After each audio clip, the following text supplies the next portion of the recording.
It's all about Knight Rider, when I have the huge pleasure of talking to Rummel Mor. We will be watching most of his Knight Rider episode, Night of the Rising Sun, from the 4th season. And Rummel has plenty of fun and insightful memories from this episode.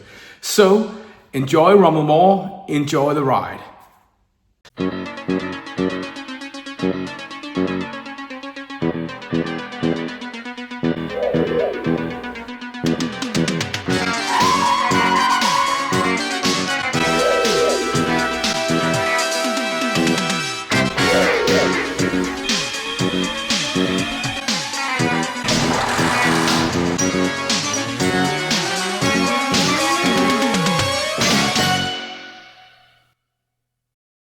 Okay, Rummel, welcome to my living room. Welcome to Denmark. But I'm delighted that you take the time to talk to me about your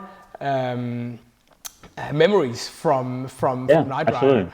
You know, I set out to try to preserve some of the legacy of Knight Rider. Other people are doing the same thing, actually.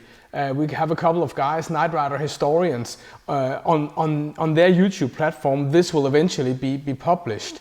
It's fantastic. They found a couple of or own a couple of the original kit cars from the show, and I've also found the semi, the big truck, and the hangar that they are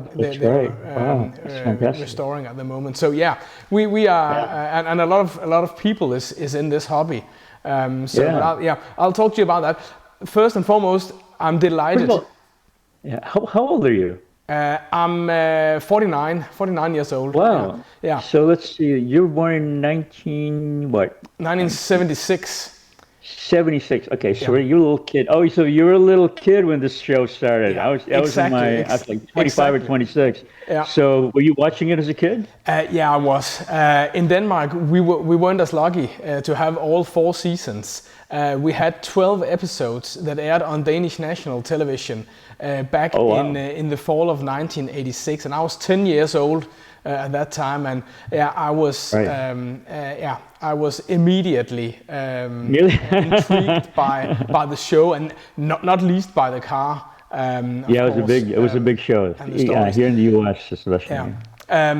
Then afterwards, we saw more episodes, and as I also wrote to you, actually, when we began getting the episodes on DVD, we only had the first season in Denmark, and after that we had, I think, 3 different DVDs with cherry-picked episodes, and this episode is actually one of the cherry-picked episodes. So in that respect, Night of the Rising Sun is somewhat special to me, because when suddenly I think I had 9 or 10 episodes on DVD plus season 1.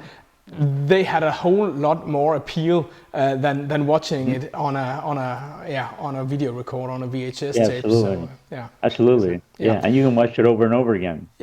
I can tell you that I do, and I know that a lot of other people do as well. So let's start. I can see it clearly.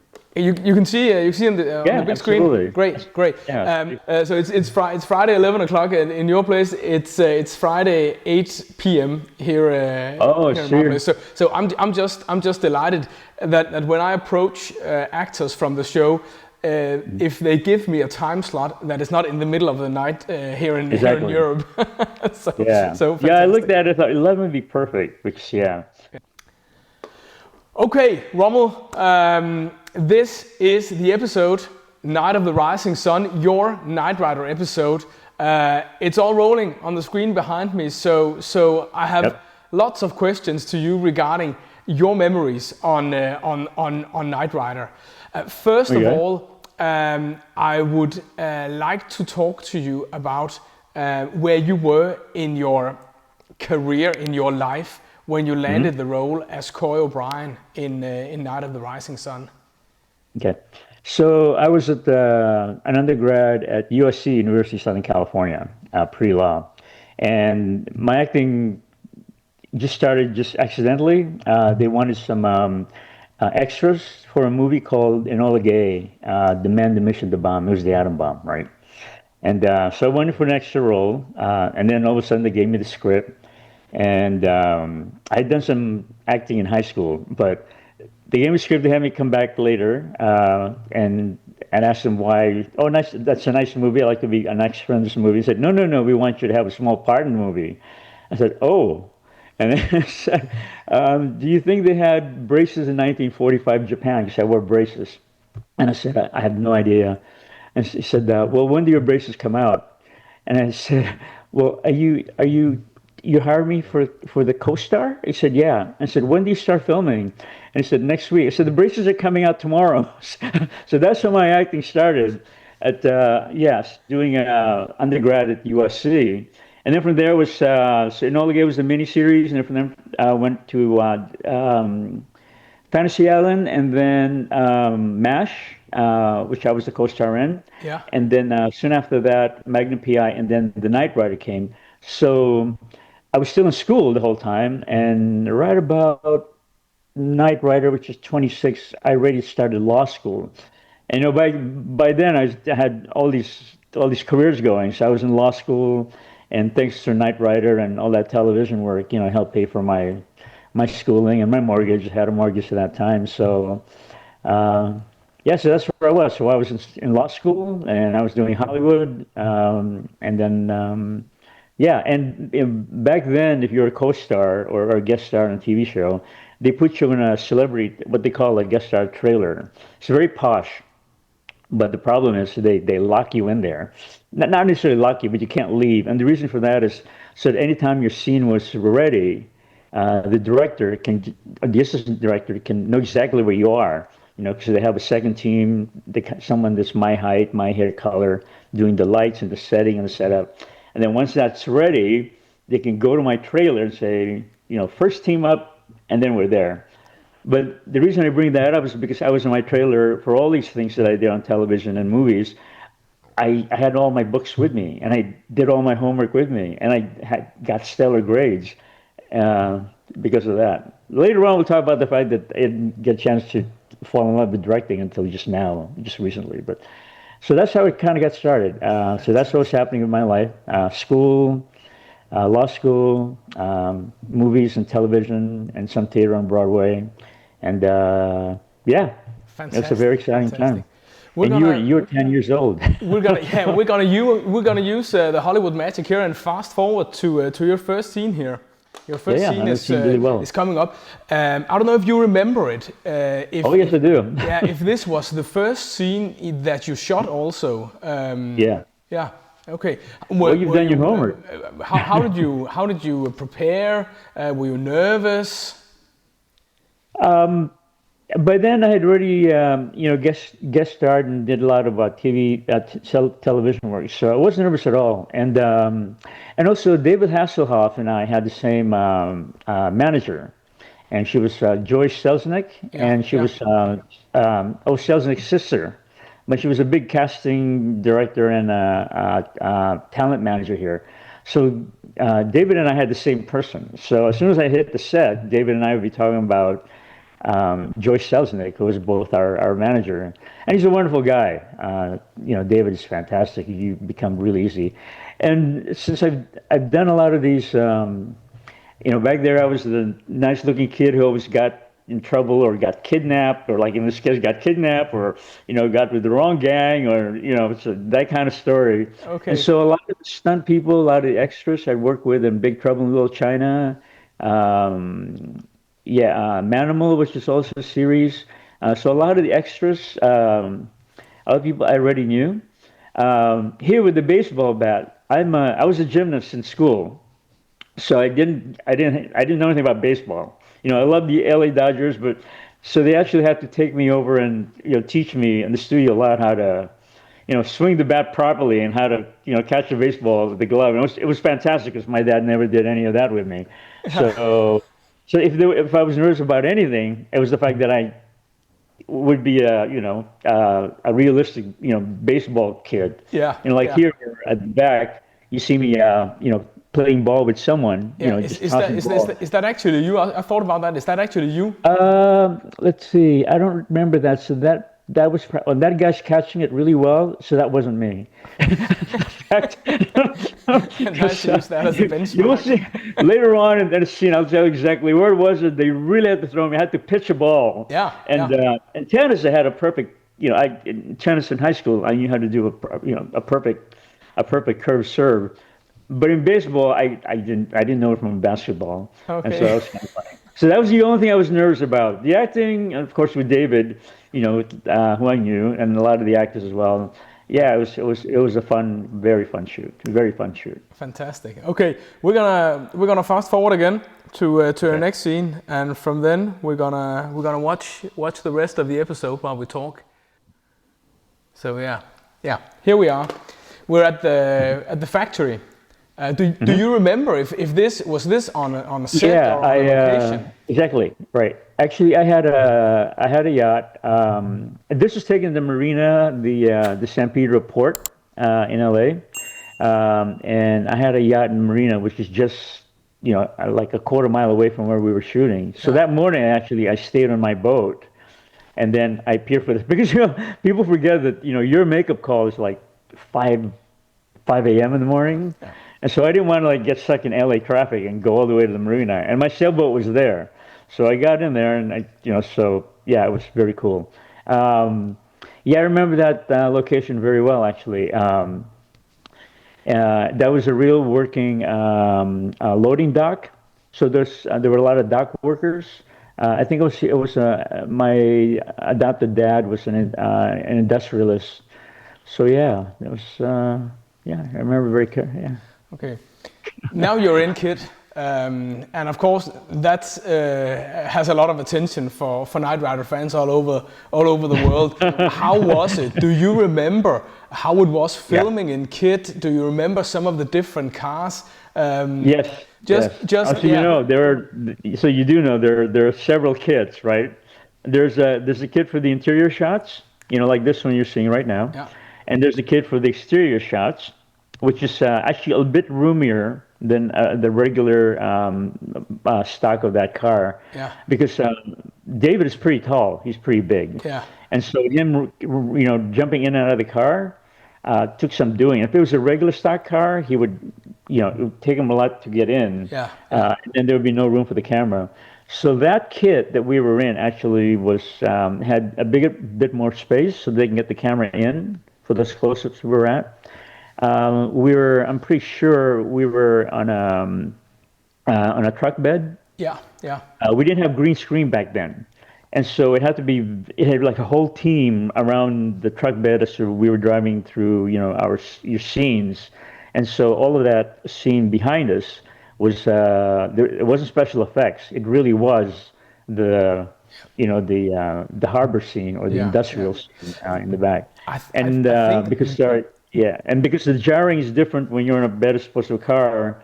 That's where you're acting. Your subtle acting comes in as to David and I had to move the car. Just we're looking at each other and make sure we're bouncing at the same time, because he can't be bouncing and I'm not, and I'm bouncing and he's not, because it wouldn't look real. But there was a lot of stuff that had to be done back then because we didn't have special effects. Yeah. But that's where we filmed things back then, and so you got used to those things. You also, I don't know if you noticed, you also get to do the pushback in the scene. Yes, because and they had to be. We had the director or the assistant director actually saying, 1, 2, 3, push back. And then he had to do it. Plus, he had to have his ear pierced so he could hear my dialogue. Because I think I say something like, "When is this car gonna show me its stuff?" Right? Yeah. And as soon as he does that, then he does, and then we both, because by then, David and I can be looking at each other, waiting for, is David going to push back first or am I going to push back first? So we have to look forward for the director to go, or the cinematographer to go, 2, 3. Then we both push back. There's a lot of things that we had to do manually, organically back then. Because like I said, we didn't have special effects studios. And no. It was fun. It was really nice. Now you're in the semi on Universal backlot or in Universal Studios. Wow, you've done your homework. Yeah. Do you remember anything about shooting on that stage? Yeah. Yeah, you might want to freeze that a bit. Yeah, on that set where we were talking to, is it Mulhare? Edward Mulhare. Yeah. Edward Mulhare, right. In the studio, they like things to be perfect. So there's a lot of lighting going on, as you can see here. The lighting is perfect. I think one of these shots is actually, this show I think was the best looking I've ever looked on TV. I will never, well, except for the movie, the feature film I did. But because it's in the studio, the lighting is perfect, the makeup crew is there. There's no environments, and so nothing's messing up, your wardrobe or your hair or anything. Mulhare and I were talking about the fact that he was about to leave for England. I remember this specifically because we were talking about, well, but you're English, so where do you go when you visit? And he talked about the fact that what he really enjoyed was just the company, visiting old friends and so forth. Yeah. And it really changed my view of visiting with friends, especially around the world. Because usually when you visit, like I said, I'm supposed to be in Denmark this week.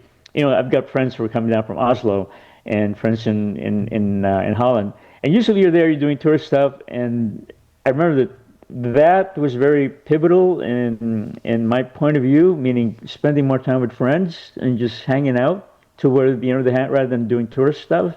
Yeah. And so I give it to Mulhare because that actually gave me that. He gave me that pointer, and it made seeing the world much better. What a great memory of a fantastic actor. Yeah. So do you remember anything else from the? So when we were in the studio, a lot of our team, actors referred to their team like my agent.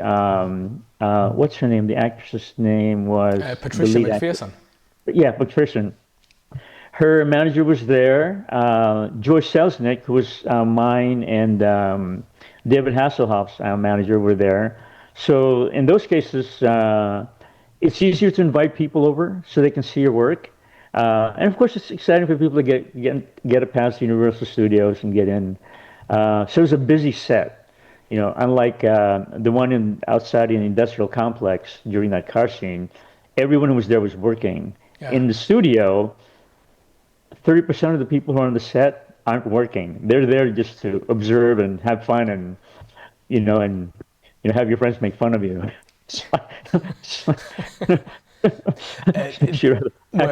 Were you also allowed to invite friends, family? You are. If it's if I'm there long enough.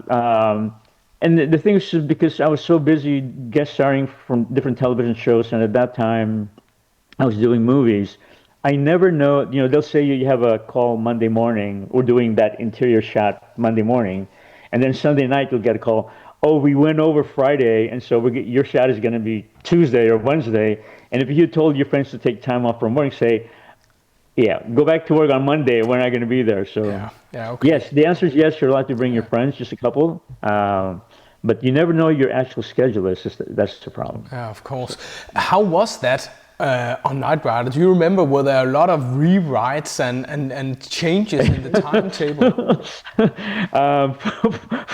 Let's see, were there a lot of rewrites on Knight Rider? No, a Knight Rider was one of those that you weren't getting too much rewrites. We usually will get our script, which is all white pages, right? Yeah. And then if there are any, and they don't give you the rewrites until you're in the makeup chair that morning. Like I said, your makeup calls are like 5 a.m., 6 a.m., right? And then you'll get this, like a yellow sheet, right? And then okay, that was my scene. It's like, now we got to memorize everything, right? Over again, and we're shooting in an hour and a half, right? Right after breakfast. Yeah. And then so every day that they would do a rewrite, it'll be a different color. So Monday it'll be, yellow, and then tomorrow will be pink. So that at least when people are looking at you on the set, the assistant director or the script girl knows that you actually have the right pages that were rewritten. Knight Rider had their stuff put together, and plus it was a big show, and it wasn't their first year. They've had a good set of writers. They only had one stranger in the cast, which was me, meaning one guest star, which is me. Sometimes you have a couple of guest stars, and there's a chemistry that happens between writers and actors, and every time you have a guest star, sometimes it doesn't quite sound like that personality, and then that's when you have a lot of rewrites. Yeah. Is when there's a lot of new writers on the set. But typically, when you've got the same principles like this show, you've got the main lead like David and everyone else. There's very few rewrites. So there was, when you go further in the show, I'll tell you which one they rewrote, and Okay. I'll tell you why. It wasn't because of me. It was because of people. Okay.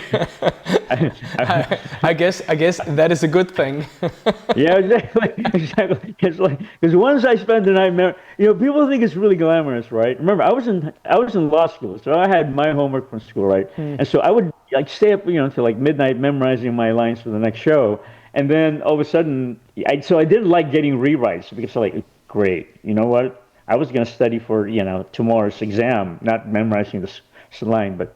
Yeah, go ahead. Fantastic. So a week on Knight Rider, you would get into makeup early in the morning. And how was the day then? Did you know from the beginning of the day? Okay, I have scenes at 11 a.m. and 1 p.m. And then that would get shuffled around, or how was that? And how late would you typically be? Right. So they owned you union-wise. They owned you for 8 hours, the regular scale. Anything above 8 hours is overtime. Yeah. And if it happens to be on the weekend, overtime. Once you go over, I think it was like 5 p.m. Friday night, that becomes a weekend overtime. So it's almost like double pay. Okay. Yeah. And it was ridiculous. And I don't know if you guys had this in Denmark, but these top-rated television shows back in the 80s, you would show in prime time here. February, prime time at night, right? Yeah. But the summer were always summer reruns, and all of television would be all of the shows that were shown during the season, and it would be shown during the summer. Yeah. And when I'm giving industry secrets away, right? Back then, anyway.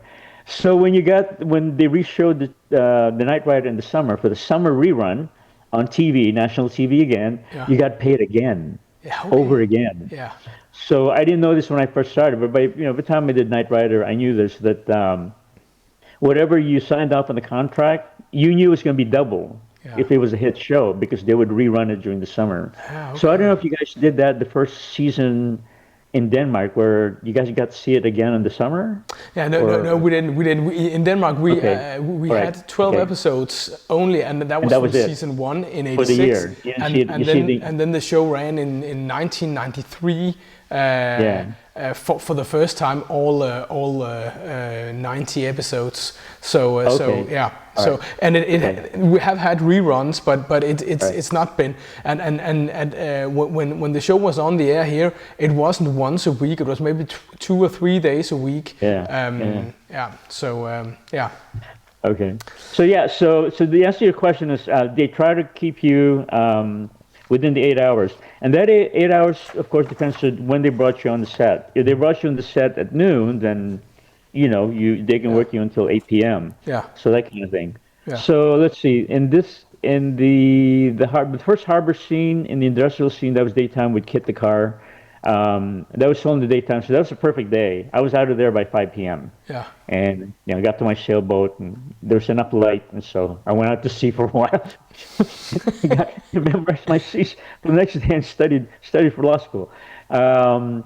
The scene where they kidnap me. I think they already. We have it in a Oh no, here. Okay, so here you run away. Here I run away. We're in the truck. And I overhear the fact that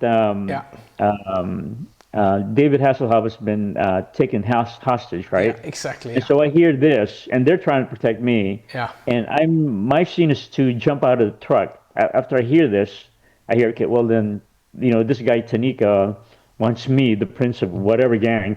Yeah. Know that. And that's when I leave. And this next shot should have been me jumping off the truck. Okay. But what was so nice about this crew, and I will forever thank these guys, right? I had a cruise ship leaving. I love to scuba dive, leaving out of Florida, and I had to catch the 11 p.m. flight, the midnight flight to get to Florida to catch my cruise. So I go scuba diving, and that shot, me jumping off the truck, had to be a night shot. And I said, I'm gonna miss my flight. And so they had my second stunt guy do it for me so I can, and then they drove me to the airport so I can catch my flight. And so, thank you, thank you. It's one of the best scuba dives trips I've ever had to the Caribbean. Yeah. And I remember that. So you don't see me actually jumping off the truck, No, right? no, They're supposed to, yeah. Yeah, they must have scene cut that missing. scene. Right. Yeah, because I think they tried to do it with a stand-in, and it just didn't work. I think the guy just didn't look like me, and so they did away with it. Okay. So things like that happen. Yeah. And Okay. so, and I'm a very nice guy, so people do nice things for me. I'm appreciative. But otherwise, I would like it. I think that was like a Friday night. We were shooting this scene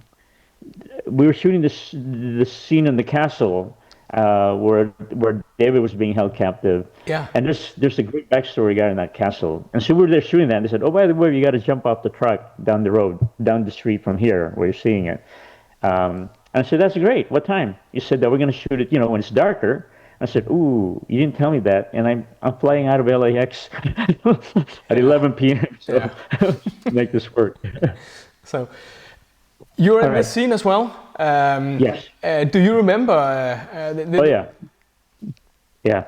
So this is in a garden called Descanso Gardens. It's the same garden that they use in Fantasy Island, actually. Yeah. Where Mr. Rourke is like, "Oh, the plane, that opening Fantasy Island," and then the house where they live. That's all filmed here in this island. I mean, in this garden called Descanso Gardens.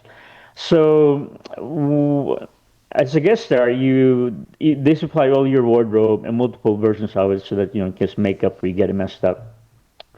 This is an extremely cold day at the Descanso Gardens, and so they didn't get me a jacket because I was a kid who just ran away. Anyway, they had wardrobe picked out for me. But it was a freezing morning. So I don't know what's his name was doing that with a tank top. He had goosebumps all over him. I mean, he was freezing. But anyway, so all I had was my USC jacket from law school. There it is. Yeah. Right. Yeah. And because it says USC on it, we had to get the studio to okay it. Yeah. Because it's product placement. It's giving publicity to my university. Yeah.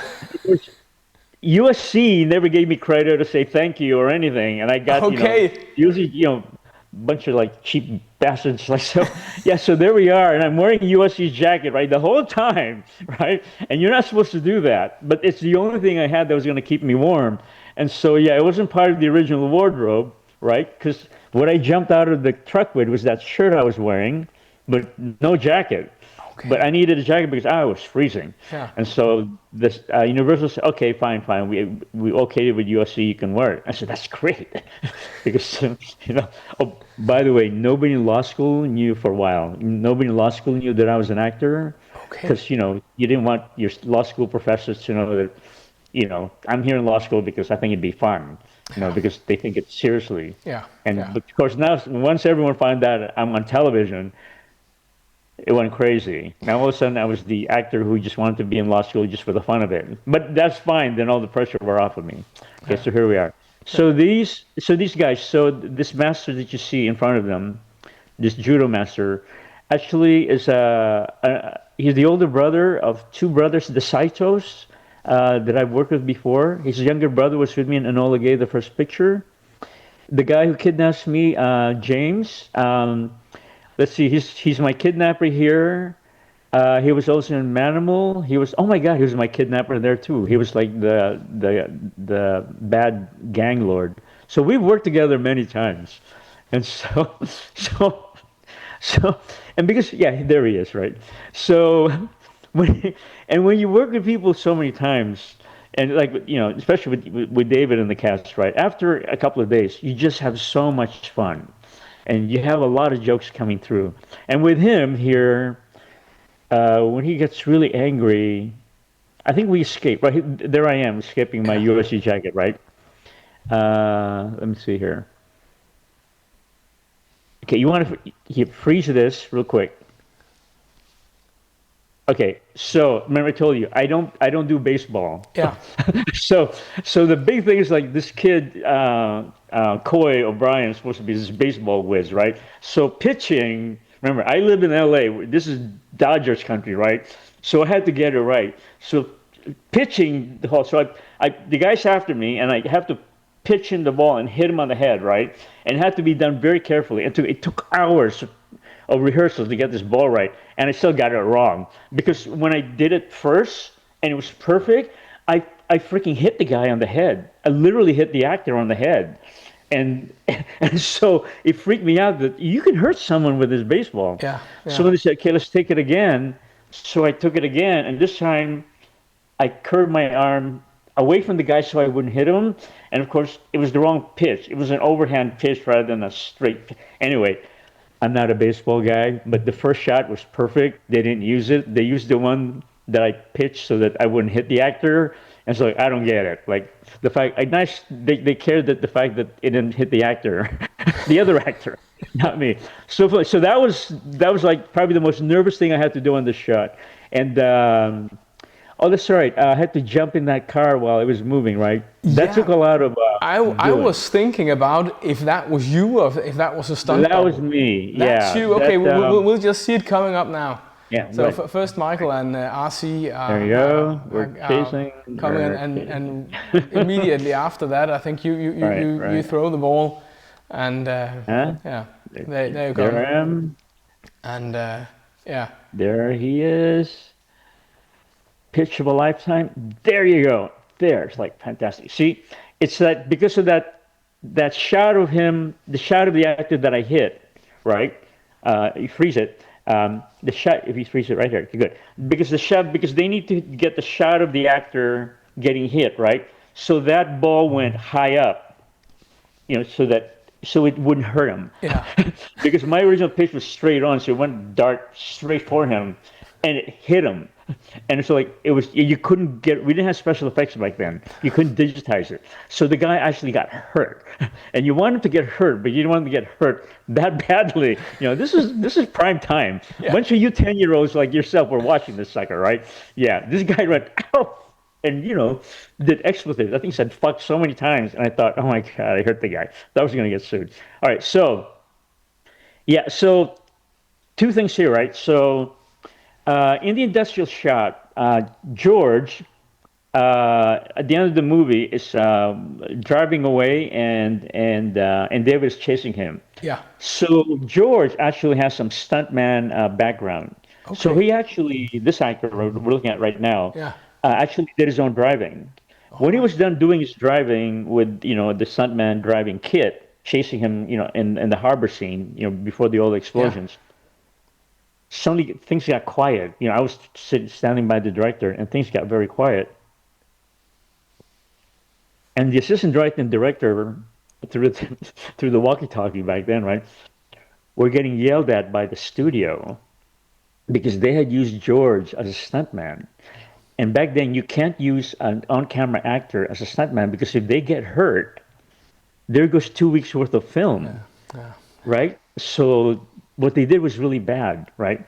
So they got warned, right, on that scene, right? You used George, right? So that's good. And then here I am in my scene, jumping into the car myself. So once I said, okay, so, and I was a gymnast, and so I said, okay, well, I want to do this one. First of all, I'm not giving my UFC jacket to anybody else. I'm wearing the sucker, and I'm jumping in the car. And I said, okay, I'm jumping in the car. And everybody thought, people forgot that they got in trouble just a week earlier, right? Yeah. So I jump in that damn car, and it looks perfect, right? And of course, what's his name's like, I jump in, and he's like pulling me in so I don't fall out, because my legs are still hanging out. Yeah, they are. I think. Yeah, here I am. He's literally pulling me down. My legs are still hanging out. So if he hadn't pulled me in, I'd probably have dropped them, gotten injured. Okay, so freeze here. And so once again, when that shot was taken, once again, here comes the walkie-talkie, and these guys are getting yelled at by the studio saying, was that Rummel Mor? Was that Rummel Mor? Somebody said Rummel Mor did his own stunt. And I didn't know whether to say, no, it wasn't me. It was Jeff Maeda, who's a stunt guy, who's with me in Big Trouble in Little China. We did a lot of work together. He always did my stunts, right? Yeah. And I don't know why. I think I didn't want Jeff wearing my USC jacket. But anyway, so once again, they got yelled at. So twice in that shot, they used talent to do stunts, and you were never allowed to do that because, like I said, if we got injured, there goes the entire episode, right? So here's the thing: when George starts to chase after us, after we escape with KITT, he used to deliver this big line like, you go after them or whatever. But by then, because we've been laughing so much about the fact that the whole stunt thing versus celebrity got fucked up, he couldn't keep his he couldn't keep his concentration. So when he delivered his line, he actually ran out of breath. He had to do it like 12 times because he couldn't keep a straight face.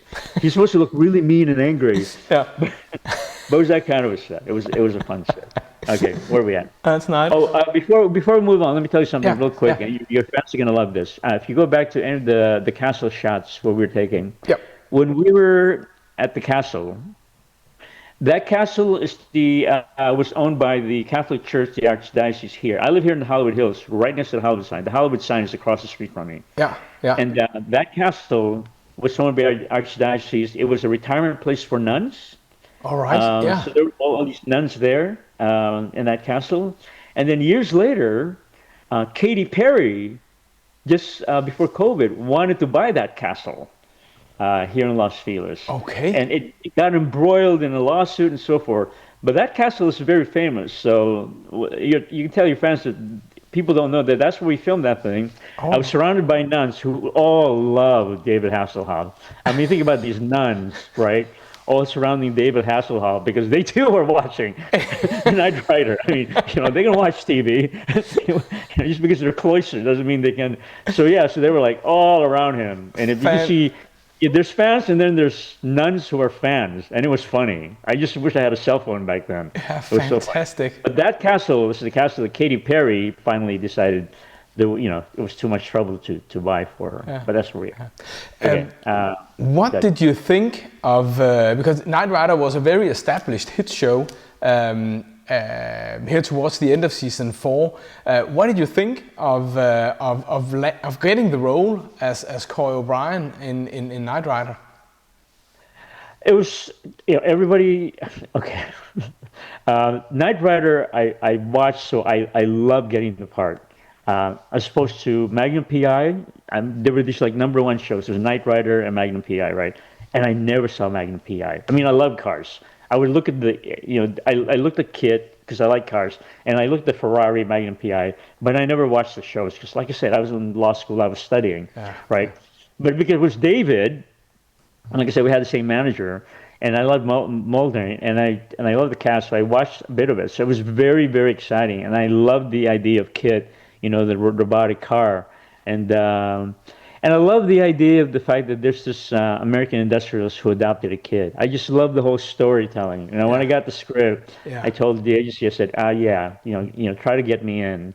And so it was. I was very excited about it. And the role of Coy O'Brien as well resonated with other types of roles that you had at the.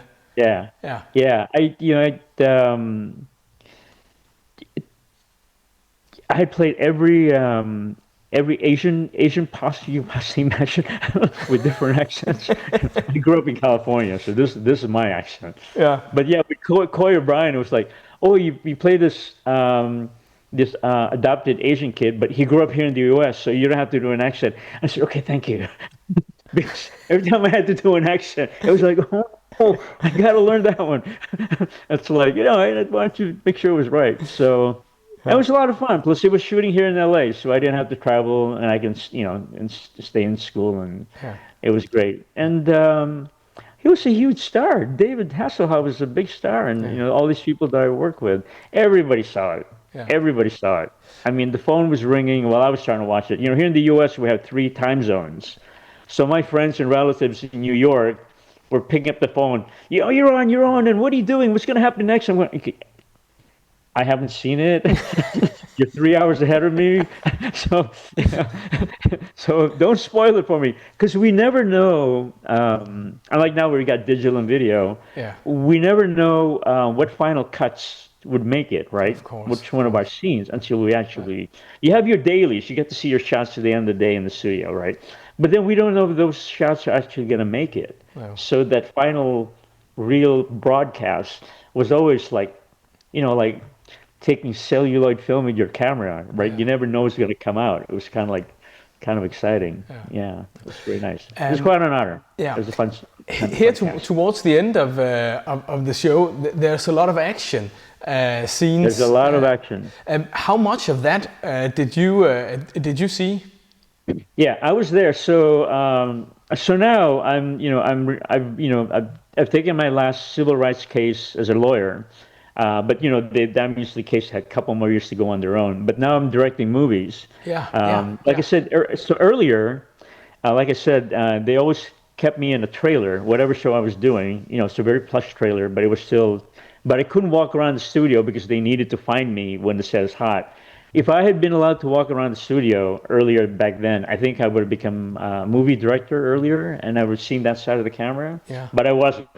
So after doing these movies and television, I became a lawyer. But now I'm back to directing. So the answer to your question is, and that day I knew they were going to be doing a lot of action shots. And I thought, well, I'm not staying in my trailer. I'm going to stay right here next to you guys, in the camera. So if you need me, I'm right here. But can I stay here?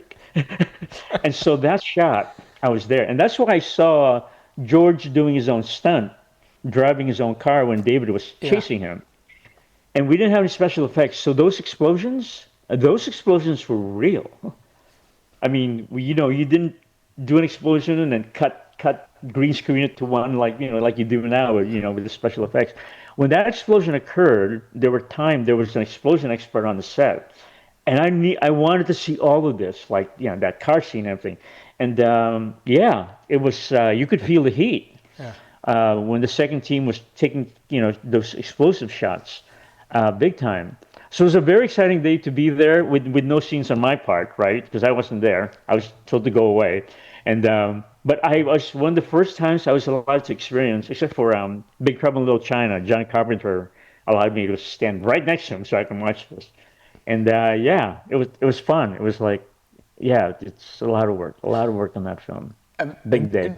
Do you remember, were there any issues when they did the stunt scenes with the cars, how they switched the cars around?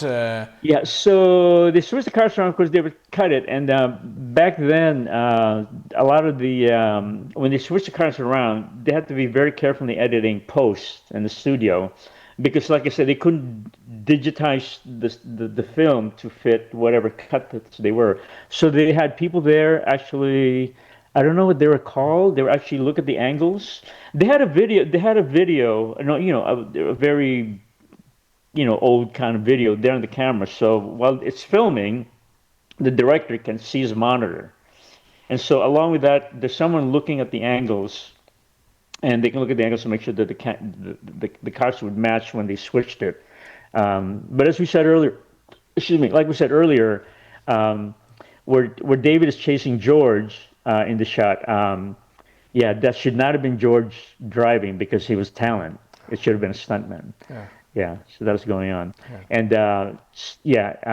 camera actors like myself can't be anywhere near anything dangerous, such as scaffolding and special explosions, fight scenes. I've done a lot of my fight scenes on my own, but normally, especially back then, before Tom Cruise, decided to do all his fight scenes in front of everyone.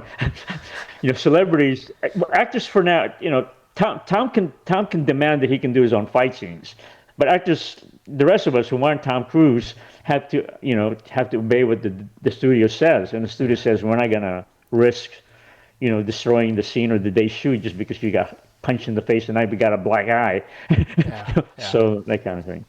So all of this, we're all done by stunt people, and they're great. We keep telling with the Academy that they should have a stunt award on the award show for stunt people. Because they really deserve it. If you're going to give an award for sound editing, for best visual design, you got to give an award for the stuntmen. I mean, you can't do anything without them. Yeah, I totally agree. It's very, very,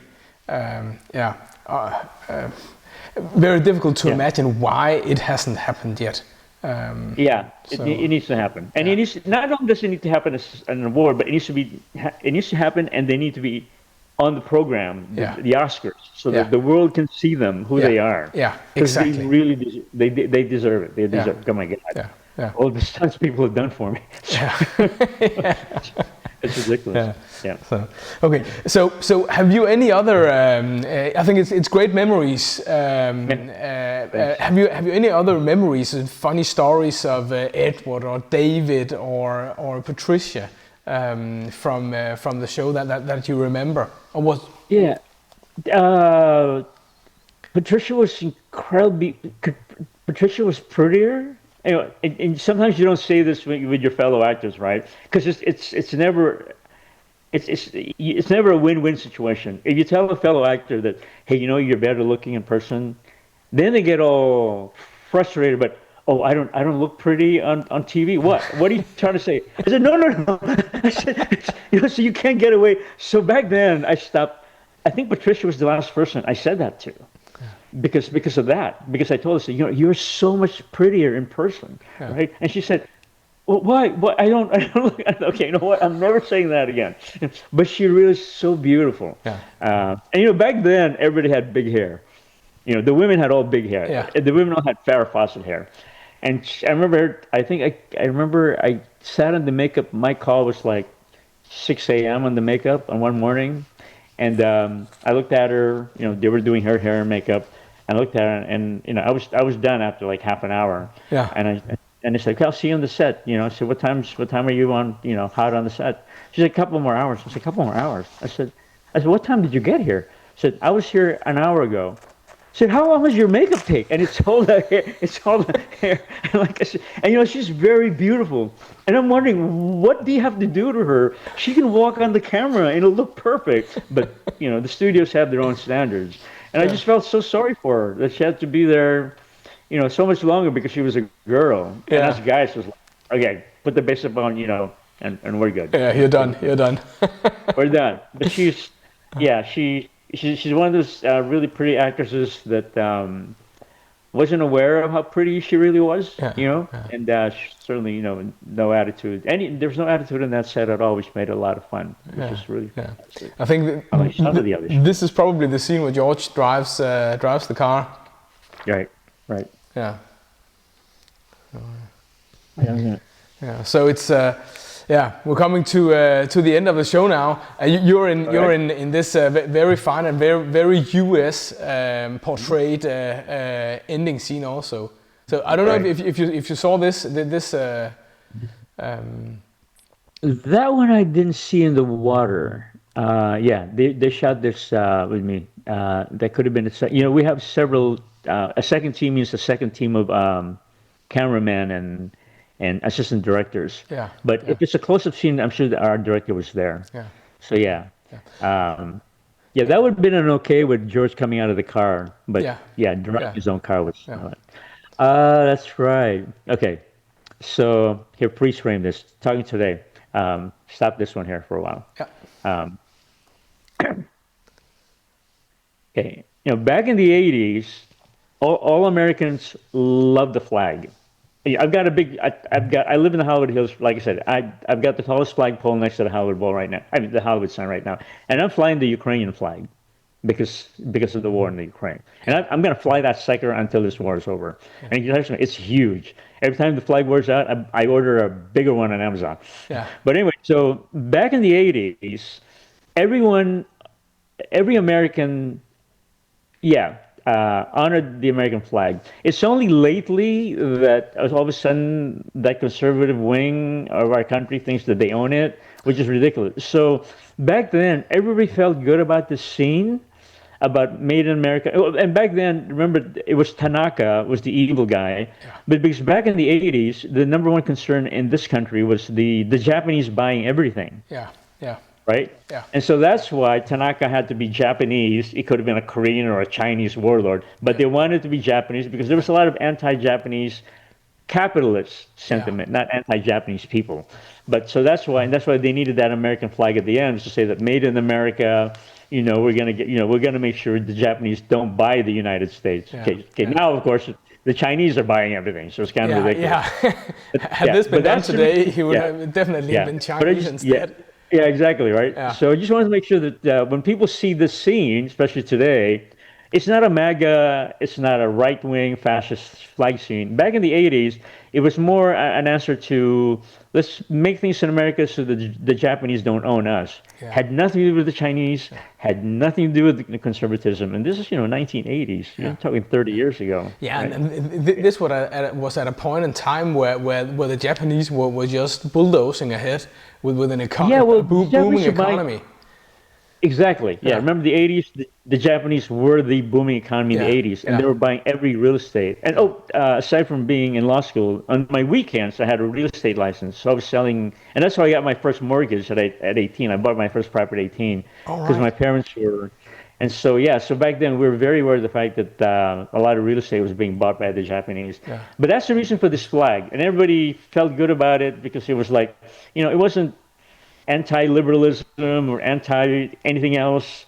It was more about talking to the fact that, some people are scared about the fact that the Japanese buy everything. Yeah.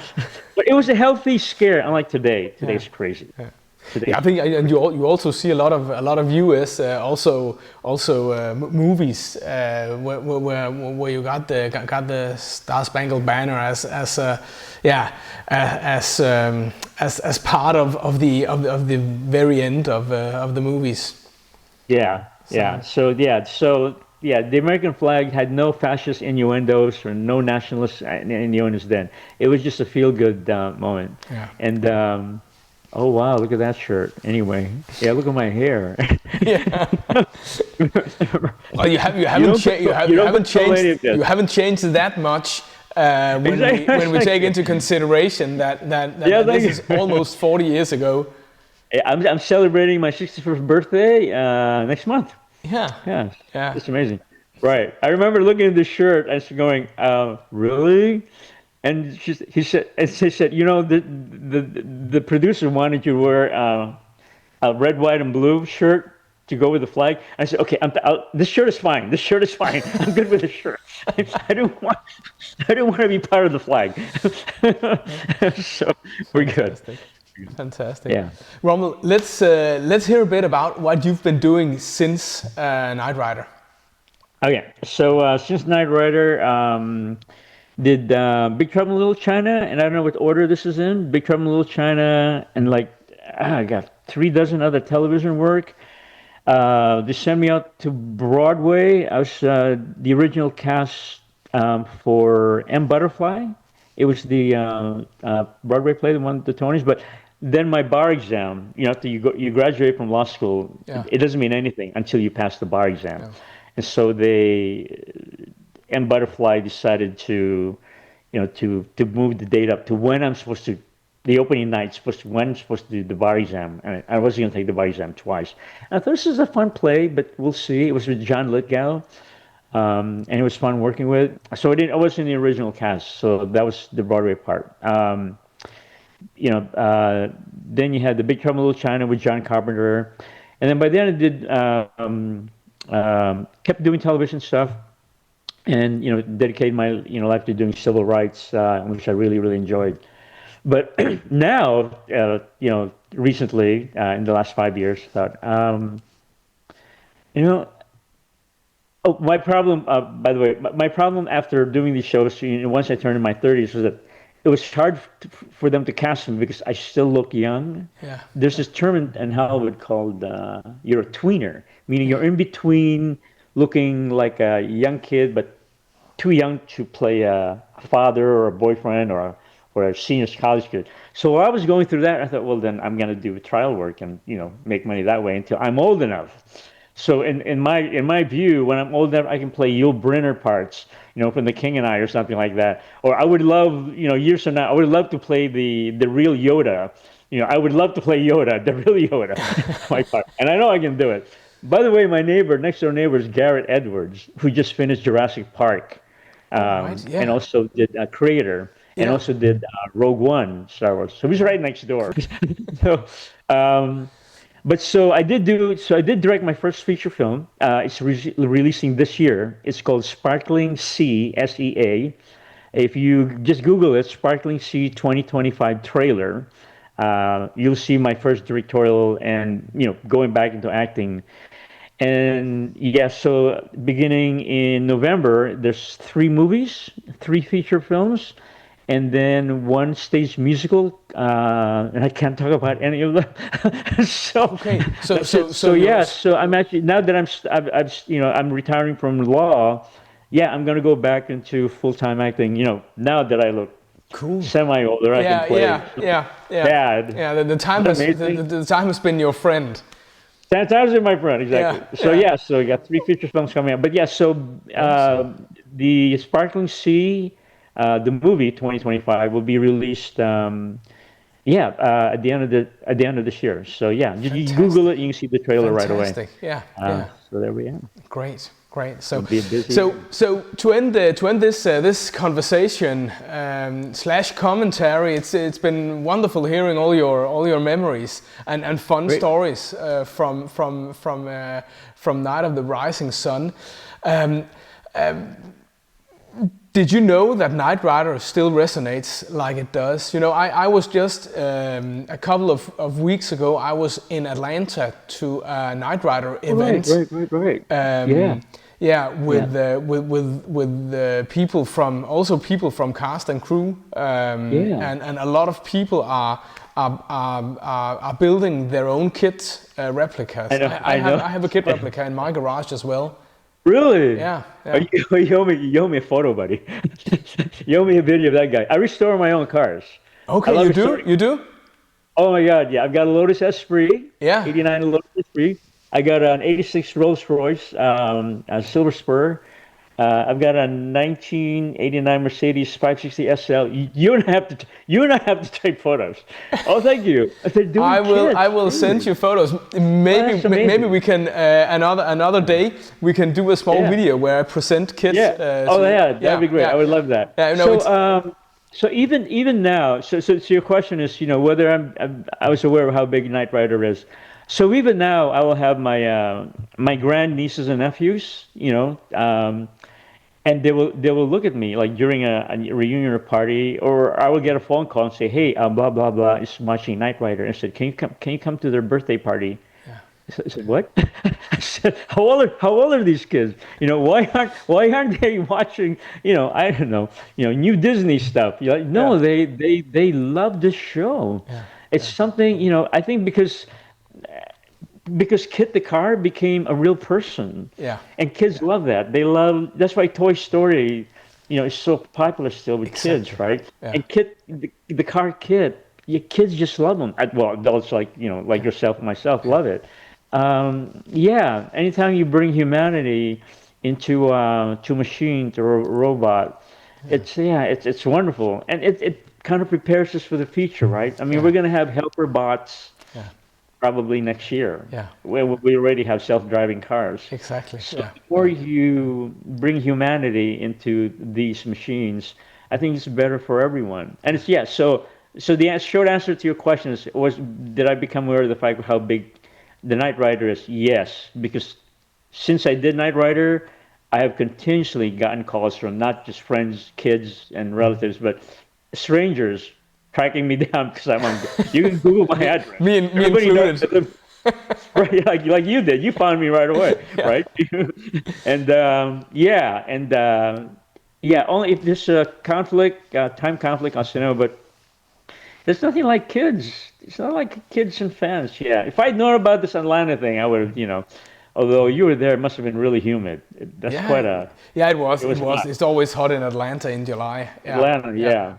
But Yeah, keep me in tabs. Yeah, I'd like to meet you guys in person. Yeah, I'd love to put your name in the ball when Mark Pewitt, a good friend of mine, Mark Pewitt it's his show. So it's it's fantastic. Yeah, absolutely. I think this year there were 13, 14, 15 kit replicas at the show as well. Wow. Yeah, more than 100 attendees. So we had a fantastic couple of days. Fantastic. Yeah, fantastic. Great. I'm surprised. Why do they have it in Atlanta? Why do they have it here in Hollywood? Well, who knows? I know that in prior years there's been an event in Las Vegas. Vegas was a good venue. But now it's it's in Atlanta. So So okay, Rummel Mor, it has been a huge pleasure talking to you and diving into all of your memories regarding this show. and it is this is the second to last show that was both filmed and shown on television.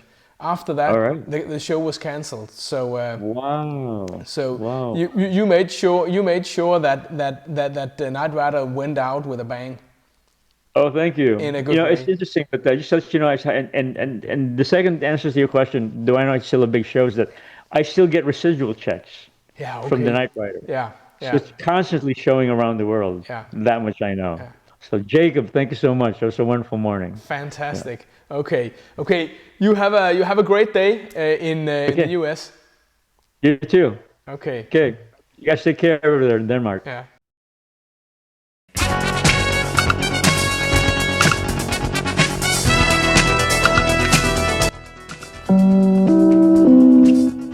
Hello friends, it's me, KITT.